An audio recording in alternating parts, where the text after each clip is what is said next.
ไม่สูงค่ะเมื่อในเป็นวันที่18เดือนธันวาคมที่3ปี2026ในตอนในข่าวใส่หมอหอมมีข่าว2ตอนที่มาเปิ้นเผาค่ะอ้อตอนที่1ผมมีปุนพรเขาไหลออกมาเปิ้นเผาปันฟังว่านำปังหลายจางสูงขึ้นข่าวเที่ยงตอนหนึ่งค่ะนี่ก็อยู่ที่ห้องการฝ่ายป้ายอยู่ลีมาปันฟังถึงก้นวันก้นเมืองว่าสังวาญาแมงจอกเฮ็บครบในจึงอำใจลองเล่นๆเหย้าอำสางถูกแน่จางเตื้อเคิกดอกเคิงอังกาตัวคิงและ ออกอ๋อจังไหนป้าแทงลูกกวนไหนอ้อเฮาก็มาถ่อมด้วยกว่าเป็นตอนเป็นตอนค่ะเนาะอ่อนตั้งเปิ้นได้ก็เข้ามาถ่อมด้วยข่าวง้าวรองเพศสภาวะในอ่อนตั้งค่ะเมื่อวันที่17เดือนธันวาคมที่3ปี2026ในมีข่าวง้าวออกมาว่าผมมีปนพรเขาปันฟ้างตื้นถึงปานก้นวันก้นเมืองว่ามันได้มีฝนตกหมางปื้นดีในปอดตวนนำปางหลายในออกก็เปิ้นนั้นแลมันเดจังเฮ็ดให้มีหอนนำปางหลายขึ้นสูงจังแหนอะค่ะ เพราะว่าน้ำปังหลายในมันสูงขึ้นยาวแหน่จึงมันก็ซ้ำจางไหลเข้าจู้แม่น้ำว่าสังว่าเฮ็ดจั่งใด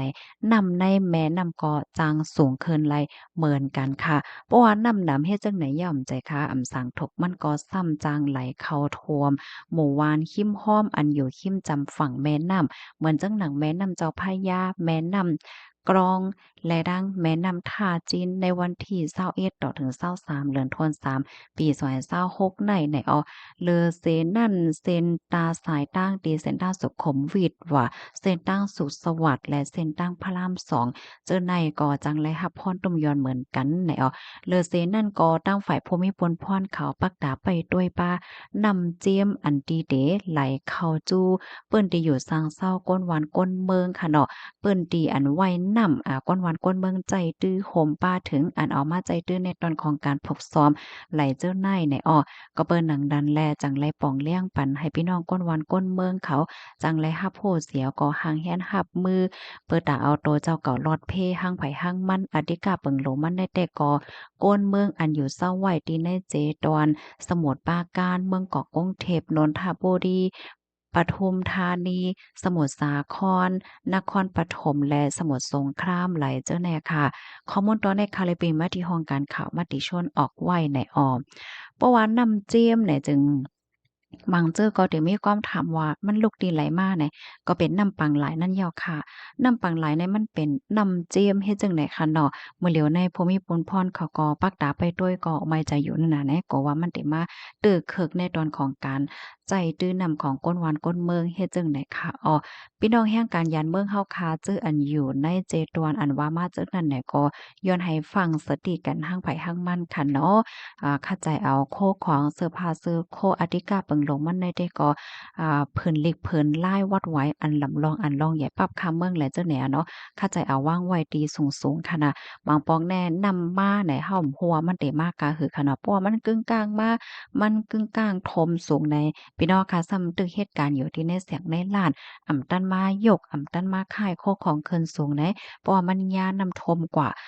หญ้าทมเหมือนจังว่าวัดไหวหญ้านำทมเนี่ยมันสิเฮ็ดให้พี่น้องค่ะอย่าเพิดมื้อป่นมามื้อน้ำท่วมแห้งๆนั่นค่ะนะมีพี่น้องแห่งการเขาหญ้าค่ะนี่ข่ายมันตันเฮ็ดจั่งเนี่ยตาเดกว่ายืนย้อนขึ้นให้มันปลอดไหลขึ้นเนี่ยก็มันทำหยาบค่ะเนาะเพราะว่ามันจังว่าปรับค่าเมืองหญ้านำท่วมให้มันย่ำกว่าห้าแล้วก็กว่าต่างที่ภูมิพลพรเขาเพิ่นได้เฮ็ดปรับอันใหม่เลยจั่งใดได้เลยฮู้ว่าคักตอนมันนำแลใส่ข้าวยามไว้ในออ หนังเฮอพี่น้องค่ะเขาซัมพอร์ตได้รอดเพไว้อ่อนตั้งนั่นก็ฟังไว้ในหลีเหลือเสเปิ้นยาวค่ะเนาะลูกดีข่าวเงาโหในเหแลกำได้เฮามาถ่อมด้วยข่าวเงาแทงตอนหนึ่งค่ะเกี่ยวเลยลวงแมงเห็บอำนั้นก็แมงจอกเห็บไหนอ้อตั้งป๊อดตอนพี่น้องเฮาค่ะได้ห้องว่าจังหือเนาะข้าวใส่หมอหอมก็มีลองไม้ใจอยู่ก็ว่าตีหนึ่งเลยตีหนึ่งมันห้องเหมือนกันไหนแลไล่เอาแคบหางในแหน่ป้าจ้อมไหนอ้อเมื่อวันที่17เดือนธันวาคมที่3ปี2026ในมีข่าวเงาออกมาว่า อยู่ดีภูมิพลพรฝ่ายป้ายอยู่หลีเขามาปันฟังเตือนว่าแมงจอกเห็บคบอันว่านั่นอย่าไปว่นว่ามันเป็นลองเล็กๆลอกๆเหย้าย้อนก็เพราะว่ามีตื้อต่างจางเฮ็ดให้เฮาค่ะนั้นติดจับเจอแมงไวรัส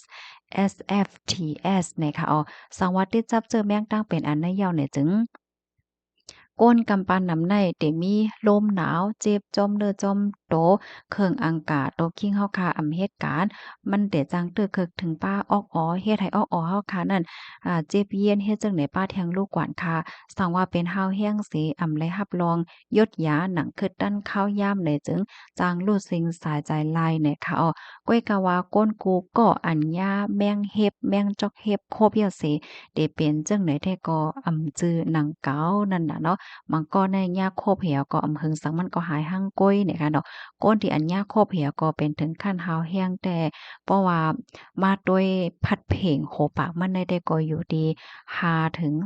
28%นะคะอ๋อก้อยกะว่าจึงหือเกาหลีคันเนาะฟังไว้อำปันมันครบในหลีเหลือเสเปิ้นยาวนะคะลอกลายเฮกังได้ก็ข้อที่1ค่ะคัดใจเงิ่งอย่าไป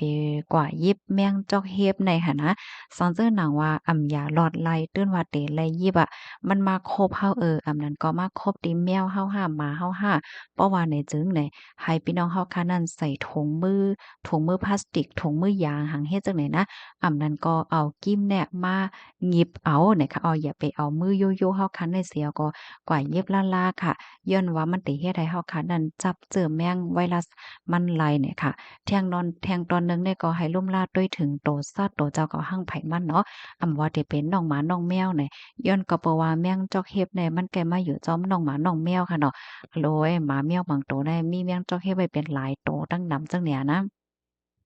ปยกแทงอันหนึ่งก็คัดใจลุ่มลาดด้วยถึงเฮิรนให้หมดสายเพียวๆพัดปัดอยู่ตาเสหนังหือมันเตรียมจังมาอยู่สังเศร้าลายในอำลิกับลีแตกสังหนังว่าย่าแม่งอันในครบเหย้ามีไว้ลมหนาวค่ะเนาะแล้วก็มีค้อยม่านเลิศจ้อมโตจ้อมเคียงว่าเจ็บจ้อมเนื้อจ้อมโตว่าเพราะว่าในจึงในให้พี่น้องค่ะนั่นฮิบเนียดกว่าหาหมอยากำเหลียวในข้อมูลตอนนี้ก็เลยเพิ่งอิงออกมาดีห้องการฝ่ายป้ายอยู่หลีเนาะส